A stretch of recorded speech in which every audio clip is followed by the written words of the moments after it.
nossa devocional será no livro de Romanos, livro do Novo Testamento, Romanos capítulo 8, versículo 28 e 29. Diz assim a palavra do Senhor: Sabemos que Deus age em todas as coisas para o bem daqueles que o amam, dos que foram chamados de acordo com o seu propósito. Pois aqueles que de antemão conheceu, também os predestinou para serem conformes à imagem de seu Filho, a fim de que ele seja o primogênito entre muitos irmãos. Então, meus irmãos, o tema de hoje, o tema que é proposto para nós refletirmos é sobre a soberania de Deus na nossa vida, né?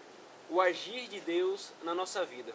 E o texto que nós lemos hoje, ele encontra-se na carta de Romanos. Foi uma carta que Paulo escreveu a um grupo de cristãos que estavam em Roma, a várias igrejas que residiam em Roma, e essa igreja era constituída por judeus e por gentios, aqueles que não eram judeus. Um dos propósitos de Paulo ao escrever a carta, essa carta aos Romanos, era resolver um problema de tensão que existia entre esses dois grupos. Os judeus que haviam se convertido ao cristianismo, mas que não abandonavam determinadas práticas da lei, e os gentios que repudiavam essas práticas desses judeus cristãos. E aí Paulo, para resolver esse problema, no capítulo 1, ele começa mostrando que toda a humanidade, todos os gentios são pecadores. No capítulo 2, ele enfoca o povo de Deus, os judeus, mostrando que também os judeus são pecadores. No capítulo 3, ele coloca todo mundo no mesmo saco, no mesmo grupo. Todos são pecadores e necessitam e carecem da glória de Deus. Então, diante dessa notícia, ele no capítulo 4 e no capítulo 5, ele vai mostrar como nós podemos solucionar esse problema. É somente por meio da fé em Cristo. Somente confiando no sacrifício de Cristo é que o pecado que nos traz a ira de Deus, que nos traz a condenação eterna, pode ser solucionado, pode ser nos dada a salvação. No capítulo 6, no capítulo 7, no capítulo 8, ele vai tratar de aspectos da vida cristã, da santificação, da confiança do novo estado, nova situação diante de Deus, como filho de Deus. E aí nós chegamos aqui no versículo 28, que nós lemos, em que Paulo ele começa dizendo assim: sabemos que Deus age em todas as coisas. Paulo ele começa mostrando para esses cristãos algo que, segundo ele, eles já sabem. Nós sabemos que Deus age em todas as coisas. Não é em algumas coisas específicas, não é somente nas coisas da igreja, não é somente na sua vida. É em tudo Deus está agindo. Mas como é que ele age? Ele age em todas as coisas com qual finalidade? Para o bem daqueles que o amam. O interessante desse texto é que na minha adolescência eu já vi muitas pessoas numa determinada situação difícil da minha vida chegando e falando assim: meu irmão, tenha fé, porque todas as coisas cooperam para o bem daqueles que amam a Deus. Muitas vezes quando essas pessoas diziam isso, e talvez na melhor das intenções, traziam o que por trás dessa fala? Aquilo que você está precisando que aconteça, ou a situação difícil e complicada na sua vida, vai acabar porque Deus age para o bem. Para essas pessoas, muitas vezes, a concepção de bem é aquilo que elas querem. Mas o que é que o texto está nos mostrando? Vamos continuar no texto. Ele age para o bem daqueles que o amam. Quem são essas pessoas que amam a Deus? Dos que foram chamados de acordo com o seu propósito. E que propósito é esse? Ele complementa no verso 29.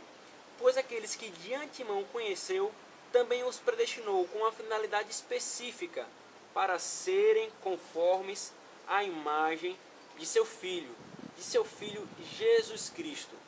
O que é que Paulo está querendo dizer aqui para esse povo cristão que morava em Roma, que residia em Roma, e para nós hoje, que somos povo de Deus e que temos a sua palavra como verdade?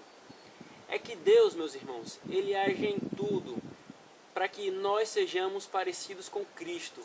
O propósito da ação de Deus na nossa vida é que nós sejamos mais parecidos, tenhamos o caráter mais parecido com o do Senhor Jesus Cristo.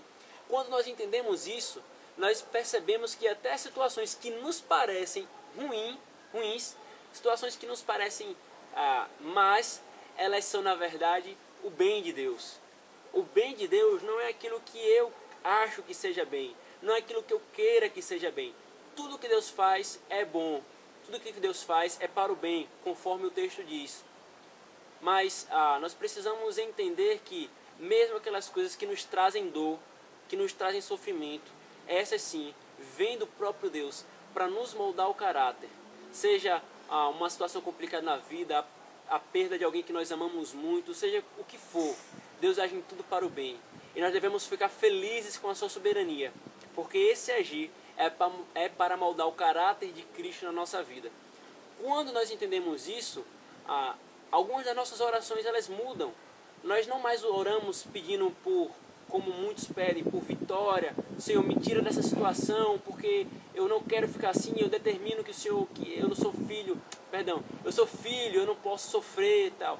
Quando nós olhamos, por exemplo, uma boa ilustração disso aqui é a história de Jó. As escrituras descrevem que Jó era um servo fiel ao Senhor. E aí o Senhor permite, dar autoridade para que Satanás afetasse determinadas áreas da vida de Jó. Jó tinha uma concepção equivocada de Deus e nós percebemos isso em toda a carta. É uma concepção que nós chamamos na teologia da teologia da retribuição. Ele pensava da seguinte forma: se eu sou bom, Deus sempre vai ser bom comigo. Se eu sou mal, Deus sempre vai ser mal comigo. E a situação que Jó estava vivendo era a seguinte: eu não pequei, eu continuei sendo justo e eu estou passando por tudo isso. E alguns dos amigos de Jó corroboravam para essa ideia, incitavam Jó a confessar um pecado que ele não havia feito, e isso levava Jó a entrar numa crise. Até que no final de todo o processo, Jó pôde reconhecer que antes ele só ouvia falar de Deus, agora ele de fato conhecia. Por quê? Porque Deus fez Jó passar por todo aquele processo, a fim de que ele amadurecesse, a fim de que ele fosse mais parecido com Cristo. Meu irmão e minha irmã, Deus ele age na nossa vida para nos fazer mais parecidos com Cristo, para o bem. É isso que o texto quer dizer. Não quer dizer que todas as situações vão acontecer como eu quero, como você quer, mas sim como Deus quer. E o propósito último disso, quer seja qualquer o resultado da situação que nós estamos passando, é para a glória de Deus, é para sermos mais parecidos com Cristo. Que o Senhor nos ajude a entender cada momento da nossa vida como sendo um trabalhar de Deus no nosso caráter. Se eu e se você somos de fato filhos de Deus, Ele age dessa forma para nos moldar a imagem de Cristo. E se você ainda não é filho de Deus, você precisa confessar a Cristo como seu único Senhor e Salvador. Confessar o seu pecado, reconhecer que Deus está certo em sua palavra ao nos acusar de pecadores. E nos agarrar à cruz de Cristo. Nos agarrar ao mérito de Cristo por meio da fé, confiando tão somente na graça de Deus. Que Deus nos abençoe, meus irmãos, a ter essa maturidade espiritual. E que nós possamos ter uma oração diante das situações da vida, dizendo: Senhor, eu não entendo o que está acontecendo na minha vida. E muitas vezes a gente não entende. Mas que o Senhor possa trabalhar no meu caráter, como a Tua palavra diz. E que eu possa ter essa fé de confiar no Teu agir, para a honra e glória dEle. Amém, meu irmão. Que Deus nos abençoe.